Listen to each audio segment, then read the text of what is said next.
Hello guys, hi. I'm Amit Chauhan. Today I want to teach you about persons. देखिए guys, listen carefully now. This time just I want to teach today persons. आज मैं आप लोग को person के बारे में बताऊंगा कि पर्सन क्या होता है, पर्सन को कितने भागों में बांटा गया है, कौन से पर्सन सिंगुलर होते हैं, कौन से पर्सन प्लूरल होता है। यानी कि कहने का मतलब पर्सन को यानी कि कितने भागों में बांटा गया है, कौन से पर्सन फर्स्ट पर्सन का है, कौन सेकंड पर्सन का है और कौन थर्ड पर्सन का है, और कौन सिंगुलर होता है और कौन प्लूरल होता है। इसके बारे में मैं आज आप लोगों को बताऊंगा। और ध्यान रहे, आप यानी कि बेसिक शून्य से शिखर की तरफ यदि आपको इंग्लिश सीखना है तो मेरे वीडियो को देखते रहिए। मैं आपको विश्वास दिलाना चाहता हूं, आपको जीरो से हीरो बनाऊंगा। यानी कि कहने का मतलब आपको मैं सिखाऊंगा इंग्लिश कैसे बोलते हैं और कैसे बोला जाता है। अब कंपटीशन के एग्जाम जो होते हैं, यानी कि जैसे UP TET, super TET, SSC और सब यानी कि एग्जाम, यानी कि आप इंग्लिश में एक्सपर्ट होना चाहते हैं तो आप जरूर मेरे वीडियो को देखिए। सबसे पहले हम आपको बेसिक से यानी कि हाईएस्ट की तरफ लेकर के जाऊंगा। आज हमारा टॉपिक रहेगा पर्सन्स, यानी कि पर्सन्स क्या होता है, कितने भागों में बांटा गया है। चलिए आज हम लोग जानते हैं। चलिए देखिए गाइस, ये है हमारा हेडिंग रहेगा आज का पर्सन। पर्सन का मतलब ये होता है व्यक्ति। यदि आपसे कोई पूछेगा पर्सन को कितने भागों में बांटा गया है, पर्सन के कौन कौन से भाग होते हैं, तो there are 3 types of persons. देखिए पर्सन को यानी कि 3 भागों में बांटा गया है। ध्यान रहे, यानी कि पर्सन को कोई पूछेगा कितने भागों में बांटा गया है तो 3 भागों में बांटा गया है। जिसका पहला भाग है, इसको बोल सकते हैं फर्स्ट पर्सन। यानी कि आपसे कभी भी कोई पूछेगा, यानी कि पहले का क्या नाम है, फर्स्ट पर्सन। अब दूसरे का नाम है सेकेंड पर्सन, यानी कि दूसरे का नाम है सेकेंड पर्सन, और तीसरे का नाम है थर्ड पर्सन। ध्यान रहेगा इस, यानी कि पर्सन को 3 भागों में बांटा गया है, यानी कि first person, second person, third person. और आपको यह जानना है यानी कि कौन सा पर्सन सिंगुलर होता है और कौन सा प्लूरल होता है। तो आइए देखा जाए, फर्स्ट पर्सन के अंतर्गत आई और वी आता है। ध्यान रहे, आपसे कभी भी जब नरेशन पढ़ेंगे आपका इस पर्सन से यानी कि आपका क्वेश्चन बनेगा, यानी कि कौन सा फर्स्ट पर्सन का, सेकेंड और थर्ड। उससे पहले ही नरेशन पढ़ने से पहले ही हमें बेसिक में ही पर्सन के बारे में जान जाना चाहिए। देखिएगा इस फर्स्ट पर्सन के अंतर्गत आई और वी आता है। यानी कि आई और वी, यानी कि हम कह सकते हैं आई और वी, यानी कि जो फर्स्ट पर्सन है इसको भी 2 भागों में बांटा गया है। एक को बोलते हैं सिंगुलर, तो जो आई होता है ये सिंगुलर की तरह कार्य करता है। ध्यान रहे, आई जो होता है सिंगुलर की तरह कार्य करता है, और जो वी होता है गाइस ये प्लूरल की तरह कार्य करता है। ध्यान रहे, ध्यान से देखिए, यानी कि पर्सन्स को 3 भागों में बांटा गया, first person, second person, third person. First person के अंतर्गत आई और वी आता है। फर्स्ट पर्सन में आई और वी आता है तो आई को हम सिंगुलर भी बोलते हैं और प्लूरल भी बोलते हैं। तो ध्यान रहे, आई एक ऐसा सब्जेक्ट है जो सिंगुलर भी होता है और वी प्लूरल भी होता है। तो देखिए, यानी कि फर्स्ट पर्सन में आई सिंगुलर और वी हमेशा हमेशा प्लूरल ही होता है, कभी भी सिंगुलर नहीं होता है। आई सिंगुलर कब होता है मैं आपको जरूर बताऊंगा, कहीं मत जाइए, हमारे वीडियो को शुरू से यानी कि लास्ट तक देखिए, आपको पूरे पर्सन्स के बारे में जानकारी मिल जाएगी। फिर पर्सन से कभी भी क्वेश्चन बनेगा आपको कोई वीडियो देखने की जरूरत ही नहीं पड़ेगी। अब देखिए सेकेंड पर्सन के अंतर्गत यू आता है। तो यू को भी 2 भागों में बांटा गया। एक को हम बोलते हैं जो यू होता है ये सिंगुलर की तरह भी कार्य करता है। ध्यान रहे, मैं जो कह रहा हूं ध्यान से समझिए और सुनिए, कब होता है बताऊंगा।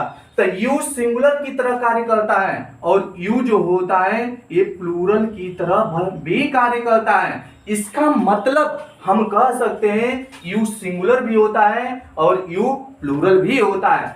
और बाकी बाकी का मतलब यहाँ पे आप बाकी में ये कह सकते हैं कि आई और वी और यू को छोड़कर जितने सब्जेक्ट आते हैं, जितने पर्सन आते हैं, सब के सब थर्ड पर्सन में आते हैं। जैसे बाकी में क्या आ सकता है, तो बाकी में ही आ सकता है, सी आ सकता है, इट आ सकता है, और किसी का नाम भी आ सकता है। जैसे सर बोलना चाहे सर भी आ सकते हैं, मैडम भी आ सकती हैं, किसी का नाम भी आ सकता है, जैसे राम भी आ सकता है, ठीक ना। और बोलना चाहे तो कोई भी गीता भी आ सकती है। कहने का मतलब यानी कि ये सब के सब थर्ड पर्सन में आते हैं। लेकिन इसको भी दो भागों में बांटा गया, बाकी का मतलब ये सब बाकी में है, ठीक ना। इसको भी दो भागों में बांटा गया, एक को ये सिंगुलर हो गया और ये जो होता है ये प्लूरल होता है। तो ही, सी,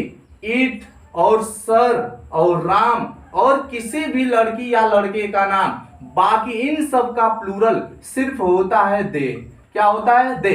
तो आप कह सकते हैं दे क्या होता है? प्लूरल होता है। क्या होता है? प्लूरल। और ये जो एक एक आएंगे सब किसी भी टेंस में, ये सारे के सारे क्या होता है? सिंगुलर होता है। तो आपको ध्यान देना है कि पर्सन्स को तीन भागों में, there are three types of persons. Listen carefully on this time guys. There are three types of person, first person, second person, third person. First person में आई और वी आता है। जो आई सिंगुलर की तरह कार्य करता है, वी प्लूरल की तरह कार्य करता है, वो भी हमेशा प्लूरल की तरह कार्य करता है। आई सिंगुलर भी होता है, यानी कि कह सकते हैं आई सिंगुलर और प्लूरल दोनों होता है। लेकिन आप जानिए कि किस स्थिति में आई सिंगुलर भी होता है। उसी तरह वी हमेशा प्लूरल होता है, तो यू सिंगुलर भी होता है और प्लूरल भी होता है। तो कब सिंगुलर होता है ये जानना जरूरी है गाइस। और देखिए थर्ड पर्सन में ही आ गया, सी आ गया, इट, सर, राम, गीता, कोई भी आ जाए, अकेला हो किसी का नाम, तो सारे के सारे थर्ड पर्सन के अंतर्गत आएगा। इन सब का बहुवचन कहेगा ही का बहुवचन दे, सी का बहुवचन दे, इट का भी बहुवचन दे और सर का भी बहुवचन दे। सारे एक एक का बहुवचन दे होता है। इतना बात समझ में आया गाइस आप लोग को? विशाल?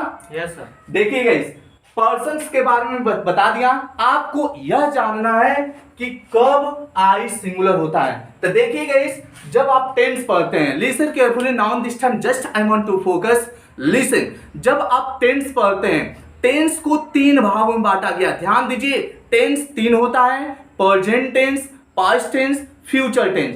प्रेजेंट के चार भाग, present indefinite, continuous, perfect, perfect continuous. और पास्ट के भी चार भाग, past indefinite, continuous, perfect, perfect continuous. और फ्यूचर के भी चार भाग, future indefinite, continuous, perfect, perfect continuous. लेकिन आपको क्या जानना है? यह जानना है जब पास्ट कंटीन्यूअस टेंस आता है। ध्यान दीजिए, मैं क्या बताने जा रहा हूं, ध्यान से सुनिए, समझिए। मैं यह बताने जा रहा हूं गाइस कि आई कब सिंगुलर होता है।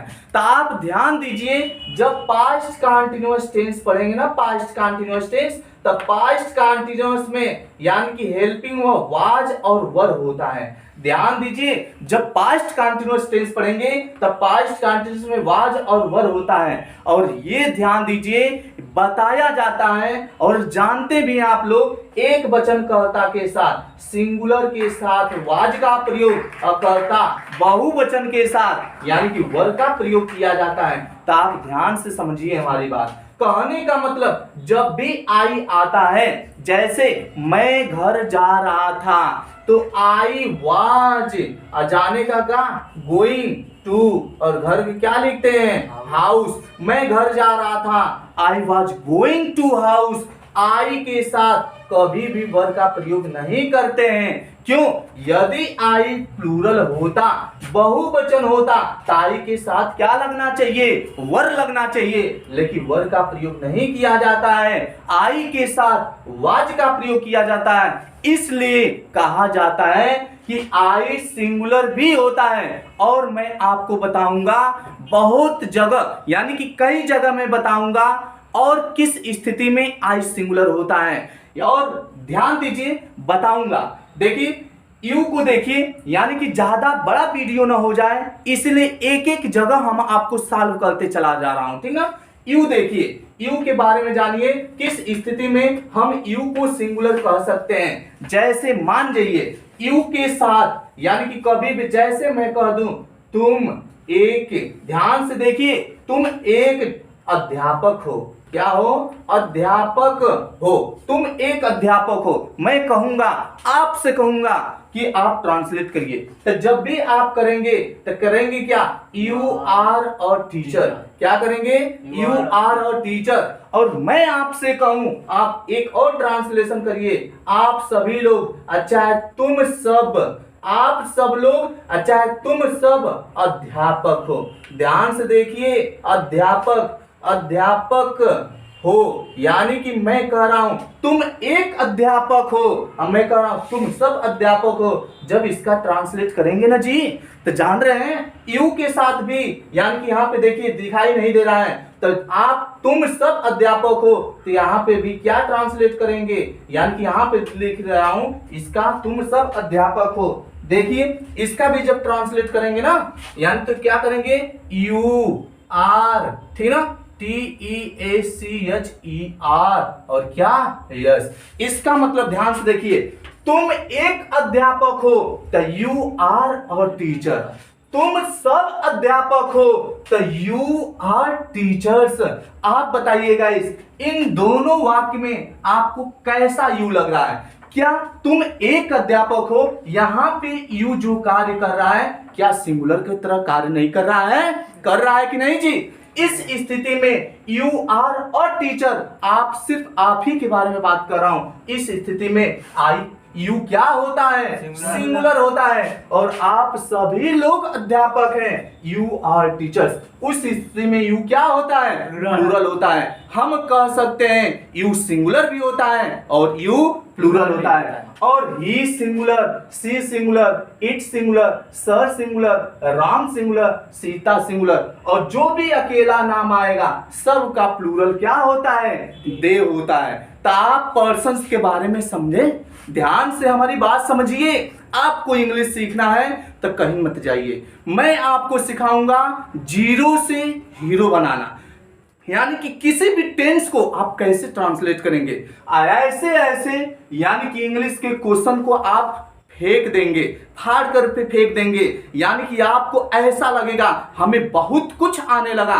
बशर्ते आप हमारे चैनल को पर बने रहिए, और नहीं समझ में आता है तो बार बार कमेंट करिए, वीडियो बहुत बड़ा हो जाएगा। मैं शॉर्ट में ही वीडियो आपको डेली बाय डेली लेकर के आऊंगा, बताऊंगा, यानी कि किसी भी टेंस को कैसे ट्रांसलेट किया जाता है और किसी भी टेंस को कैसे बनाया जाता है। और कंपटीशन यदि आपको पढ़ना है ना जी, कंपटीशन, आप UP TET, super TET, SSC, कोई भी आपको पढ़ना है ना, आप हमसे मिलिए, मैं आपको दिखाऊंगा कि इंग्लिश कैसे सीखा जाता है। मैं आपको चैलेंज के साथ बताना चाह रहा हूं, मैं आपको सिखाऊंगा गाइस। इसलिए यानी कि ध्यान दीजिए, कहा जाता है will power is more powerful than the strong body. मंजिल उन्हीं को मिलती है जिनके सपनों में जान होता है। अरे मंजिल उन्हीं को मिलती है जिनके सपनों में जान होता है। पंखों से कुछ नहीं होता यारो, हौसलों से उड़ान होता है, हौसलों से उड़ान होता है। जय हिंद।